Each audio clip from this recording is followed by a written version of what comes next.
அனைவருக்கும் வணக்கம். இன்றைக்கி சமையலில் புடலங்காய் பொரியல் எப்படி செய்கிறதுன்னு பார்க்கலாங்களா? எத்தனை பேருக்கு பிடிக்குன்னு தெரியல, ஆனால் பிடிக்கிற மாதிரி எப்படி செய்யலாம் அப்படின்னு நான் சொல்லித்தரேங்க.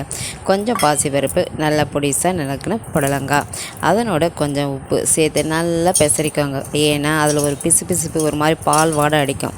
அதெல்லாம் போகிறதுக்காக நல்லா பெசரி விட்டு தண்ணி விட்டு நல்லா கழுவி எடுத்துருங்க. 2-3 வாட்டி அலசி எடுத்துருங்க.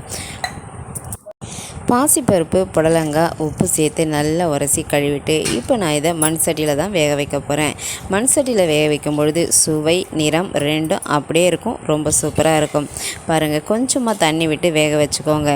ஏன்னா புடலங்காய் சீக்கிரமாக வெந்துடும். அதிகபட்சம் 10 நிமிஷம் தாங்க புடலங்காய் வேகிறதுக்கு. கொஞ்சோண்டு உப்பு சேர்த்துடலாங்க. பருப்புமே 3/4 பதம் தான். இப்போ இதை நம்ம தாளிக்க போகிறோம். கடுகு, கருவேப்பிலை, சின்ன வெங்காயம் தாங்க சேர்க்கணும். பெரிய வெங்காயம் சேர்த்தா நல்லா இருக்காது. காஞ்ச மிளகாய், எங்களுக்கு தேவை அப்படின்னா கொஞ்சம் உளுத்தம்பருப்பும் சேர்த்துக்கலாம், கடலைப்பருப்பும் சேர்த்துக்கலாம். அதுவுமே நல்லா இருக்குங்க. இதை நல்லா வதக்கிட்டு கொஞ்சம் மஞ்சத்தூள் சேர்த்துக்கோங்க.